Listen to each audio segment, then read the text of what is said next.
Good morning, Boker Tov, buenos dias, sabah al khair. This is Shanna Fold here with the Israel Daily News Podcast. I'm here to give you the headlines so you can get caught up quickly. You're listening, so you're already on top of your game. Survive and thrive, people. Knowledge is the best weapon. Today is Monday, December 21st, 2020, which means we are doing the Sunset Series Happy Hour Talk, where I'll be hosting a member of the African Hebrew Israelite community of Israel to talk to us about how his people came to live in Jerusalem and in other cities around the Holy Land. You can find the link on my social media pages so you can join us in the Zoom, and it'll also be produced live on Facebook, so you can see it there. I am Shanna Fold if you're looking for me on Facebook or Instagram. That's SHANNAFULD. Shanna has two N's in it, and I'm very sensitive about that. Now, let's get to the news. The Israeli government is looking for another extension to keep the unity from becoming, well, not a union at all.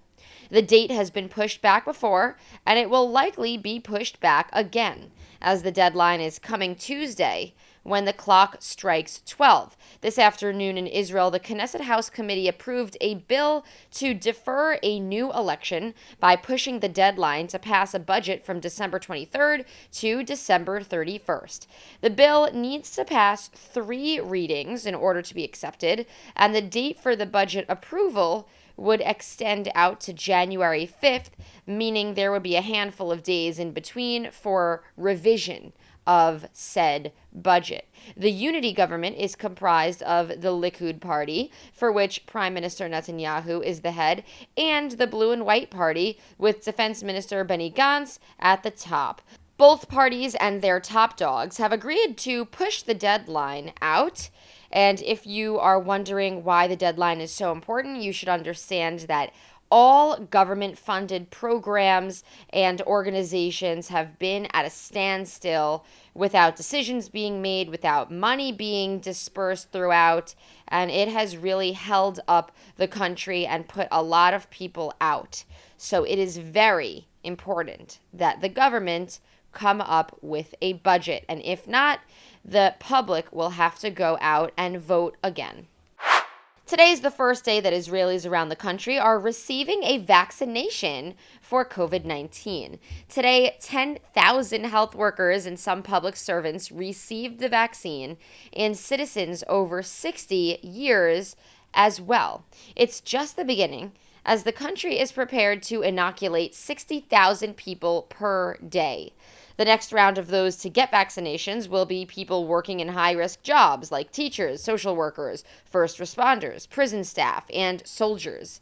Then the rest of the population will start to line up for theirs as well. If you have questions about where you can find information to get your inoculation, the Jerusalem Post actually has a post giving you all the phone numbers to all of the health clinics in the country. I'm going to take a moment away from the news to ask you to support this show. You can send over a monthly contribution if you're enjoying this report and think it brings you value. There's a link in the show notes on the podcast where you can send a $5 or $10 monthly contribution to support the work that goes into this. The site is anchor.fm/Israel Daily News/support. You can also refer this show to 2 friends or leave a review of it on Apple Podcasts. That would be great. I currently have 5 stars on Apple Podcasts with a handful of great reviews, so I would love it if you could keep it up there. Thanks.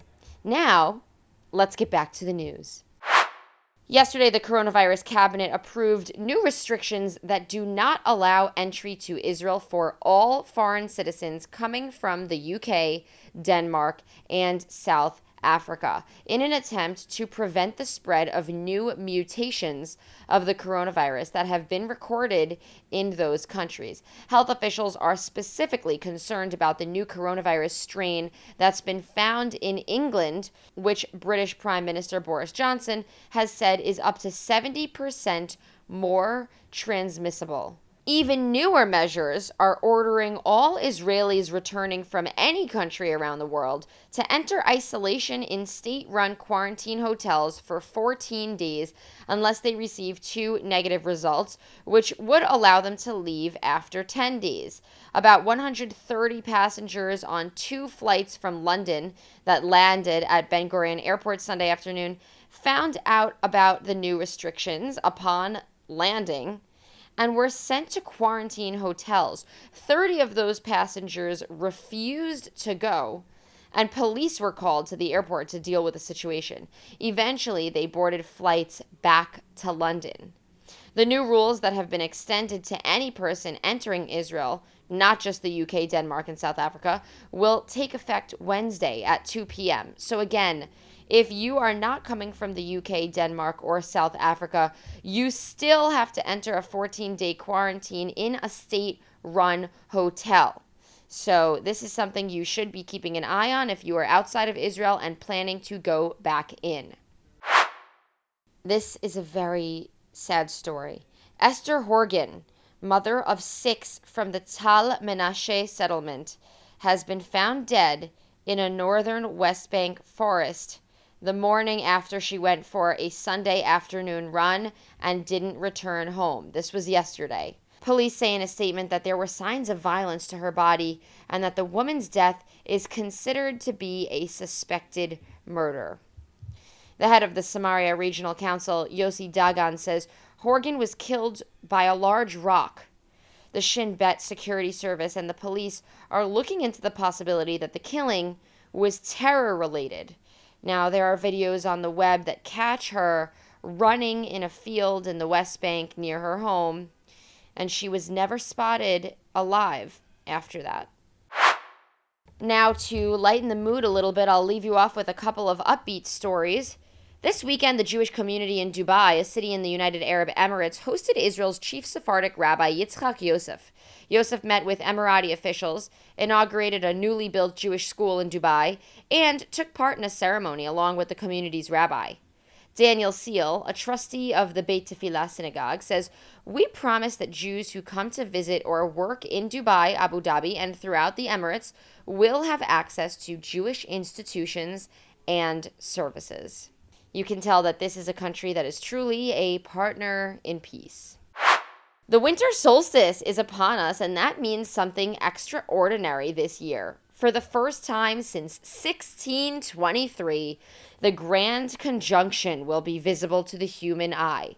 That's tonight. The Grand Conjunction is a rare feat where both Saturn and Jupiter line up with one another and appear to be one giant planet. Once the sun goes down, find a clear observation point and look southwest for the brightest item you can see in the sky.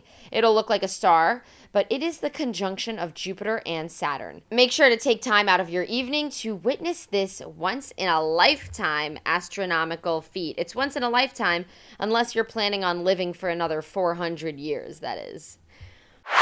All right, well, that's it for today's news. Today is Monday, December 21st, 2020. Tel Aviv has a low of 12 degrees Celsius and a high of 21 degrees. That's 53 degrees Fahrenheit for the low, going up to 70 degrees for the high.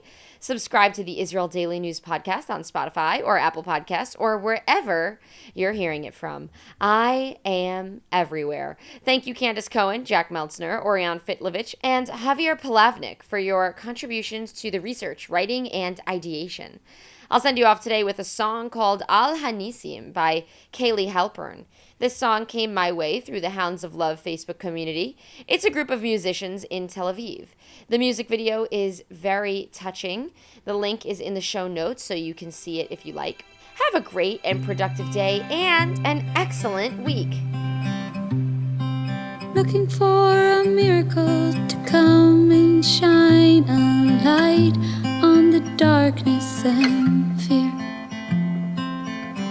Ignite a fire within and help me find what I've lost this past year.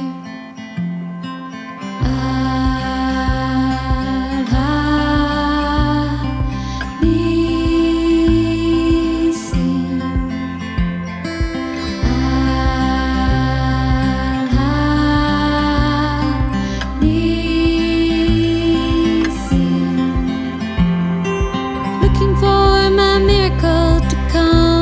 shine a light on this darkness. Wave away